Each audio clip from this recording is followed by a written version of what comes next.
intention de rester au verset 9 et 10 et faire une lecture jusqu'au verset 23, car il y a là un ensemble que l'on ne peut pas couper.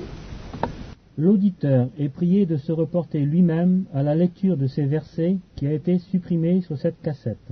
Nous allons tout de suite voir le verset 10 qui fait un peu charnière entre ce qui a précédé et entre l'ensemble que constituent les versets 11 à 23 sur l'amour fraternel.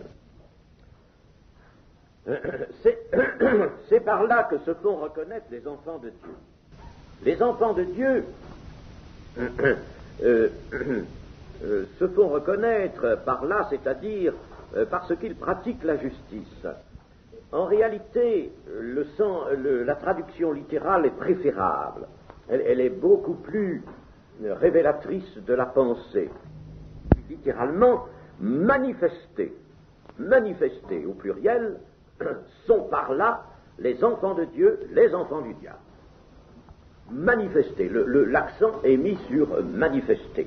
Et le terme manifester est mieux que l'expression se font reconnaître. Manifester, c'est un terme qui est davantage biblique d'abord, et puis qui nous permet tout de suite de mieux voir le fond de cette affirmation. En effet, nous savons que Dieu a été manifesté. C'est bien le terme qui convient et qui traduit l'idée biblique. Dieu a été manifesté en ce monde par l'incarnation. Je n'ai pas besoin de revenir au passage. Jean 1,18 nous dit notamment que c'est Jésus qui, venant dans ce monde, a fait connaître le Père, l'a fait connaître ou l'a manifesté. La vie dans la justice des chrétiens, les manifeste, eux. Ils se trouvent manifestés par cette vie dans la justice dont Jean a parlé au-dessus, ci-dessus, n'est-ce pas? Or, en réalité, c'est Dieu qui est manifesté par la justice des disciples de Jésus. C'est Dieu qui est manifesté par eux. Hein? Dieu est manifesté. Ainsi, Dieu a été manifesté par l'incarnation, je reprends, la vie dans la justice des enfants de Dieu, le mode de vie nouveau, qui est un mode de vie selon la justice des enfants de Dieu, les manifeste. Or, en réalité, c'est pas eux qui sont manifestés, c'est Dieu qui est manifesté en eux, par eux, en raison de leur mode de vie nouveau. Cela, nous en avons la confirmation, ou plus exactement la déclaration, dans Jean 13, 20. En vérité, Amen, Amen. En vérité, c'est la traduction de Amen. Amen, Amen. Je vous le dis, celui qui reçoit, celui que j'aurai envoyé, me reçoit. Et celui qui me reçoit celui qui m'a envoyé. Ça, méditons bien cela, parole du Seigneur, celui qui reçoit celui que j'ai envoyé, c'est-à-dire mon disciple. Mon disciple, c'est-à-dire un membre de l'Église. Un membre de l'Église qui est reçu. Il est reçu chez quelqu'un, par quelqu'un. Eh bien, si ce membre de l'Église, bien entendu, manifeste la vérité, la justice, l'amour divin, ça, s'il manifeste par sa parole, par sa manière de vivre, eh bien, c'est Jésus qui est reçu. Et si Jésus est reçu, c'est Dieu lui-même qui est reçu. Voilà, n'est-ce pas, cette chose fantastique, extraordinaire, d'un humble disciple, et il faut qu'il soit humble, bien sûr, ce disciple, un humble disciple qui prend contact avec quelqu'un, ne vient pas là, n'est-ce pas, apporter des histoires de lui-même, des choses humaines, il vient apporter, n'est-ce pas, le divin. Il vient apporter l'Évangile, dans sa réalité vécue même. Alors, à ce moment-là, Dieu est reçu. Ça, c'est grand, n'est-ce pas? C'est immense, c'est grand, vous savez, c'est grand. C'est excessivement grand. Et ça mériterait, n'est-ce pas, de passer des heures en méditation, ça. mériterait de passer des heures en méditation. Quand je vais chez quelqu'un, si je prends contact, n'est-ce pas, et je me laisse saisir par l'esprit du Seigneur, parce qu'il faut ça. Ça, c'est pas l'homme qui va apporter quelque chose, bien entendu, pas question de ça. C'est rayé, quel que soit l'homme. Il est un moyen. Il est tout simplement, n'est-ce pas, dans la soumission à l'Esprit de Dieu. Voilà ce qui fait que l'homme peut être quelque chose et apporter quelque chose. Et alors, il vient, il prend contact avec des gens qui ne sont pas au Seigneur, il est reçu par ces gens, parce que ces gens, n'est-ce pas, leur cœur commence à s'ouvrir, leur cœur s'ouvre, leur cœur sent, n'est-ce pas, le bien qui s'approche d'eux, sent que Dieu s'approche d'eux, c'est Dieu qu'ils reçoivent. Dieu a deux catégories, les enfants de Dieu et les enfants du diable. Alors, si quelqu'un disait, moi je veux pas être enfant du diable, je suis peut-être pas enfant de Dieu, j'hésite encore, mais je ne veux pas être enfant du diable. Alors il faudrait que l'on imagine qu'il se situe dans une catégorie intermédiaire, mais il n'y en a pas. Il n'y en a pas. L'Écriture, n'est-ce pas, est formelle là-dessus, n'est-ce pas, les hommes sont ou d'un côté ou de l'autre. Il n'y a pas d'intermédiaire, comme l'a dit Jésus, on ne peut pas servir deux maîtres à la fois. C'est pas possible. Il n'existe pas de troisième catégorie, quelles que soient les différences entre les hommes. Il y a des différences entre les hommes. Je ne parle plus de l'Église, je parle des hommes en général. Il y a des différences. Il y en a qui sont agréables, il y en a quand même, n'est-ce pas, qui ne sont pas des turbulents, des impudiques, à outrance, des vaniteux ou toutes sortes de choses. Il y en a qui sont dans le monde, même encore, disons, vivables, même agréables, n'est-ce pas? Eh bien, cependant, quelles que soient ces différences, il y a point de catégorie intermédiaire. Le supposerait-il qu'il se tromperait, n'est-ce pas? L'amour dont il s'agit ici dans le contexte, je parle surtout de la fin du verset 10. Quiconque ne pratique pas la justice n'est pas de Dieu, non plus, pas davantage, celui qui n'aime pas son frère. Et ici, le mot grec traduit l'amour actif et réalisateur. Il ne s'agit pas d'un amour sentimental. Pas du tout. Il ne s'agit pas de gentillesse, même de prévenance à l'égard des frères, qui pourtant sont choses recommandables, n'est-ce pas? Mais il ne s'agit pas de ça. Il s'agit d'un amour actif et réalisateur. Et c'est tout le contexte de Jean. Ce serait le mal prendre que de s'imaginer qu'il s'agit d'un amour qui va se manifester par une sensibilité, par une affectivité, n'est-ce pas, entre frères. Ce serait quelque chose d'ailleurs qui n'apporterait rien et qui ne tiendrait pas. Il s'agit d'un amour actif. L'amour d'ailleurs l'amour de Dieu est l'accomplissement de la loi. Donc l'amour est un accomplissement. C'est quelque chose d'actif et de réalisateur, quelque chose qui réalise. Et cette réalisation semble se situer dans le texte de Jean, ici, autant dans le domaine social que dans celui des rapports fraternels et dans, naturellement, le domaine spirituel.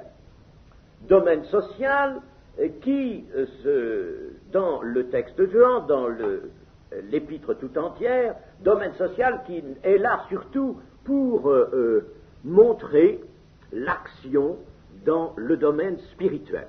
L'amour agapant, l'amour de Dieu, n'est-ce pas, selon le grec, est un amour qui se propose, étant donné ce monde, de le sauver. Plus tard, cet amour se proposera uniquement, n'est-ce pas, l'entretien, si je peux dire, de l'état de justice, de la perfection de cet ordre parfait qu'est l'état de justice. Mais pour l'instant, l'amour de Dieu, n'est-ce pas, part à ce qui est le plus pressé, si je puis dire, sauver les hommes.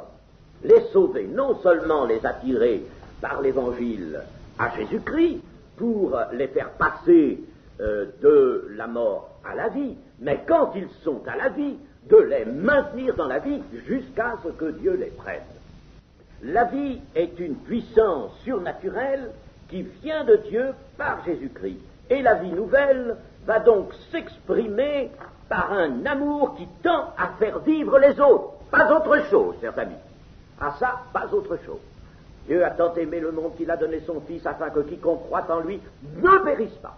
Voilà l'amour. Et sans quoi, l'Écriture nous dira, l'amour du monde est inimitié contre Dieu. Ah, mais, attention, Dieu a tant aimé le monde, tant aimé les hommes, quels qu'ils soient, sans distinction.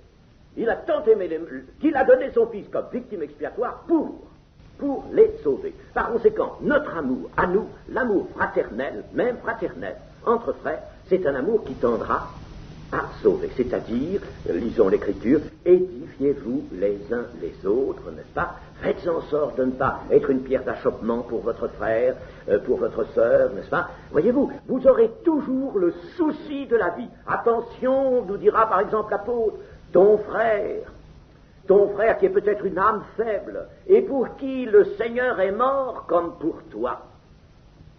Pour qui le Seigneur est mort comme pour toi. Ne sois pas pour lui une pierre d'achoppement.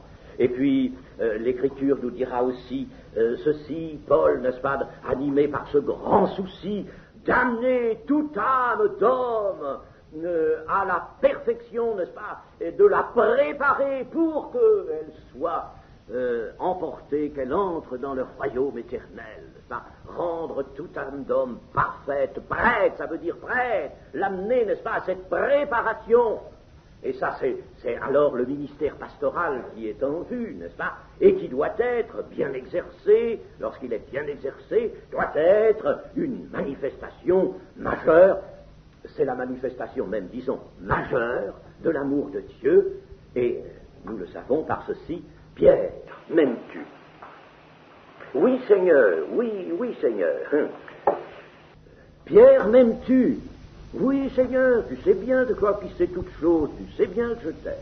Pierre, m'aimes-tu? Oui, Seigneur, je t'aime.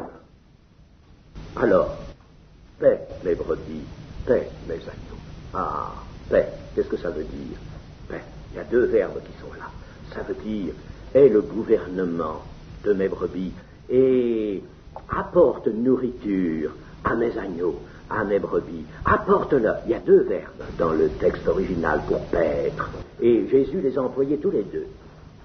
Et ensemble, ils montrent l'action du berger, n'est-ce pas, qui conduit les brebis dans les verts pâturages, mais qui les garde des loups ravisseurs, mais qui exerce une garde sur eux, une garde précieuse.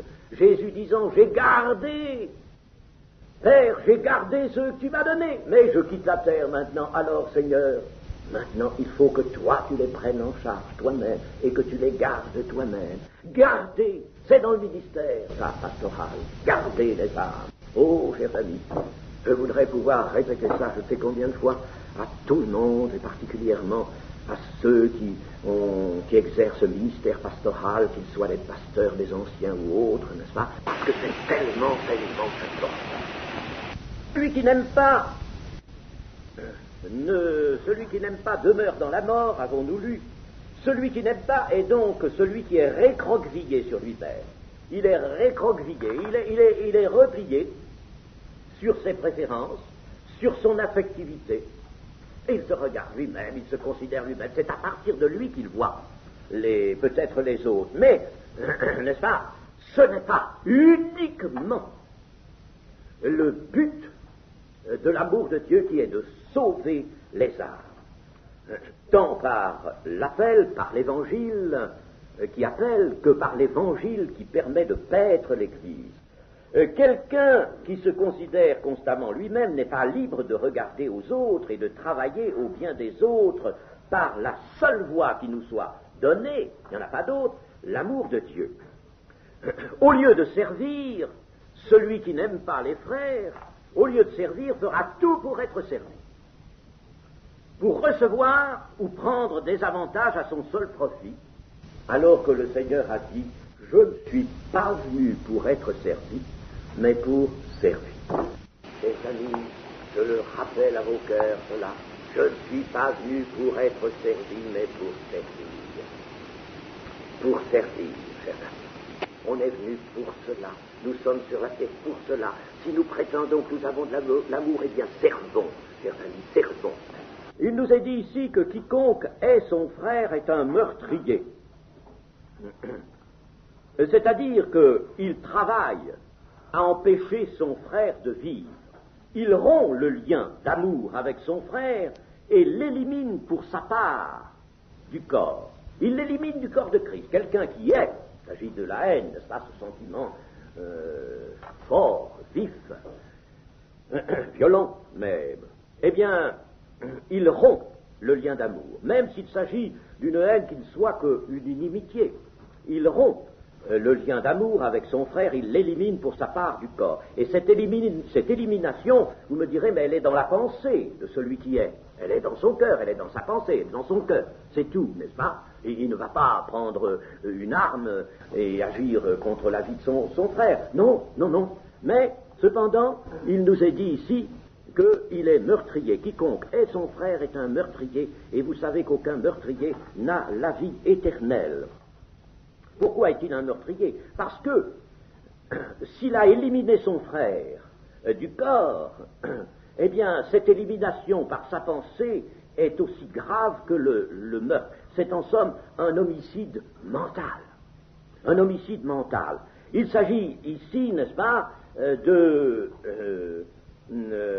haine, n'est-ce pas, d'inimitié, de haine, et non pas, attention, sachons faire la part de toutes choses, l'Écriture est une, non pas des sages mesures à prendre dans l'intérêt même des frères. Et vous savez ce que Paul nous dit dans la première épître aux Corinthiens, au chapitre 5. J'aimerais vous relire cela, chapitre 5 de 1 Corinthiens, pour faire le départ, précisément entre ce qui peut être l'inimitié contre les frères, qui est une chose mauvaise, un meurtre, tandis que cela n'exclut pas les sages mesures à prendre pour la sauvegarde précisément du corps de l'Église. Lisons un peu chapitre 5 de 1 Corinthiens. On entend dire généralement qu'il y a parmi vous de l'impudicité, une impudicité telle qu'elle ne se rencontre pas même chez les païens. C'est au point que l'un de vous a la femme de son père. Et vous êtes enflés d'orgueil, et vous n'avez pas été plus tôt dans l'affliction afin que celui qui a commis cet acte fût ôté du milieu de vous. Pour moi, absent de corps, mais présent d'esprit, j'ai déjà jugé, comme si j'étais présent, celui qui a commis un tel acte. Au nom du Seigneur Jésus, vous et mon esprit étant assemblés avec la puissance de notre Seigneur Jésus, qu'un tel homme soit livré à Satan pour la destruction de la chair, afin que l'esprit soit sauvé au jour du Seigneur Jésus. Le livrer à Satan, ce n'est pas le livrer à la mort. Le livrer peut-être un traitement dur, n'est-ce pas, mais puisqu'il n'entend pas la parole de Dieu, puisqu'il vit, n'est-ce pas, dans l'iniquité, dans le péché, constamment, il y est constamment, ce n'est pas accidentel, n'est-ce pas? Eh bien, il n'y a plus qu'une chose à faire, n'est-ce pas? Le livrer à celui qui est l'auteur du mal, pour que, étant malmené, souffrant, il puisse revenir au Seigneur Jésus. C'est bien à tort que vous vous glorifiez. Ne savez-vous pas qu'un peu de levain fait lever toute la pâte? Un peu de levain, n'est-ce pas, dans l'Église, fait lever toute la pâte. Faites disparaître le vieux levain, afin que vous soyez une pâte nouvelle, puisque vous êtes sans levain, car Christ votre Pâque a été immolé. Célébrons donc la fête, non avec du vieux levain, mais avec un levain, non avec un levain de malice et de méchanceté, mais avec les pains sans levain de la pureté et de la vérité. Je vous ai écrit dans ma lettre de ne pas avoir de relation avec les impudiques, non pas d'une manière absolue avec les impudiques de ce monde, ou avec les cupides et les ravisseurs, ou avec les idolâtres. Autrement, il vous faudrait sortir du monde. Maintenant, ce que je vous ai écrit, c'est de ne pas avoir des relations avec quelqu'un qui, se nommant frère, est impudique ou cupide ou idolâtre ou outrageux ou ivrogne ou ravisseur, de ne pas même manger avec un tel homme. Qu'ai-je en effet à juger ceux du dehors? N'est-ce pas ceux du dedans que vous avez à juger? pour ceux du dehors, Dieu les juge. Ôtez le méchant du milieu de vous.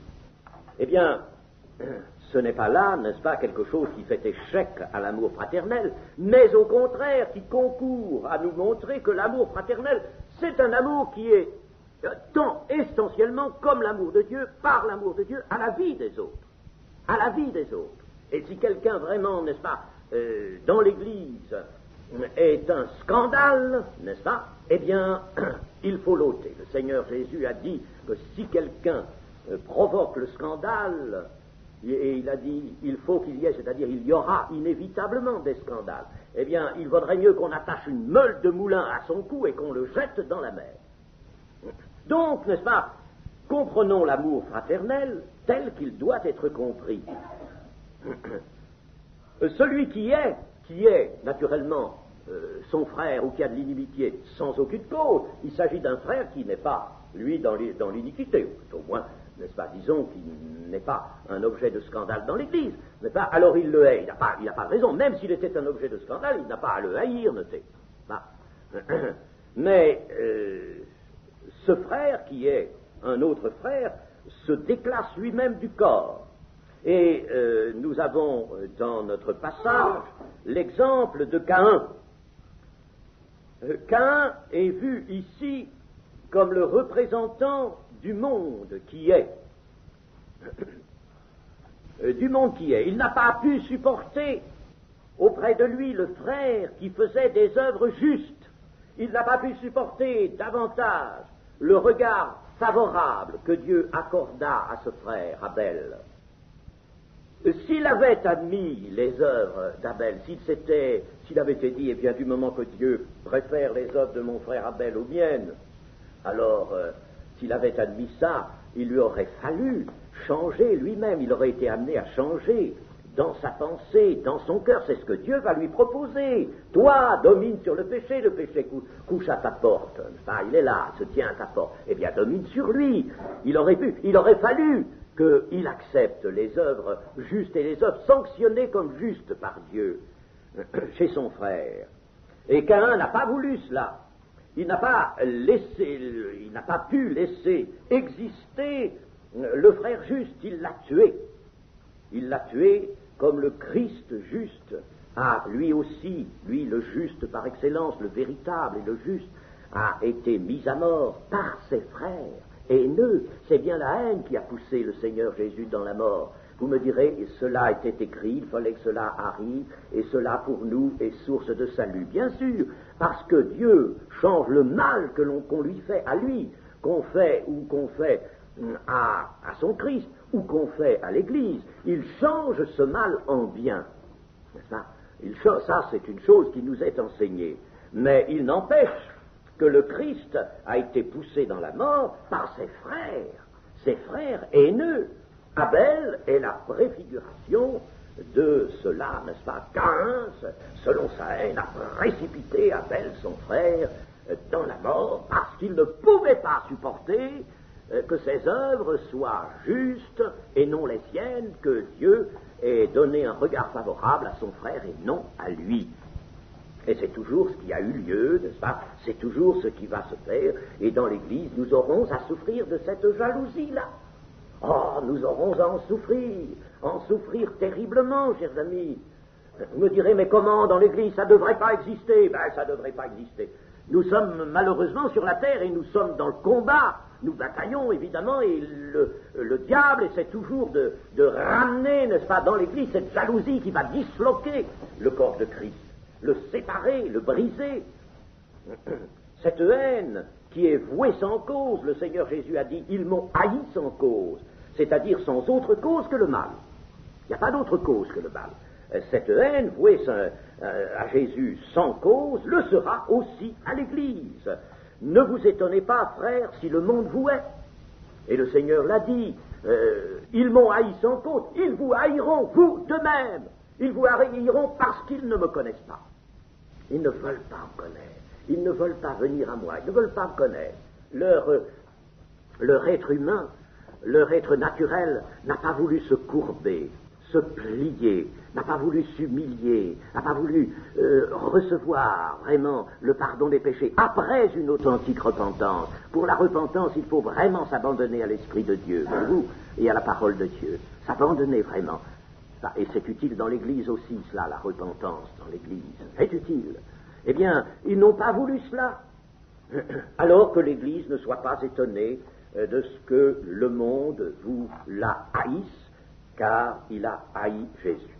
Eh bien, nous continuerons l'étude de cette étude du même passage, parce qu'il n'est pas épuisé, loin de là, nous la continuerons demain matin.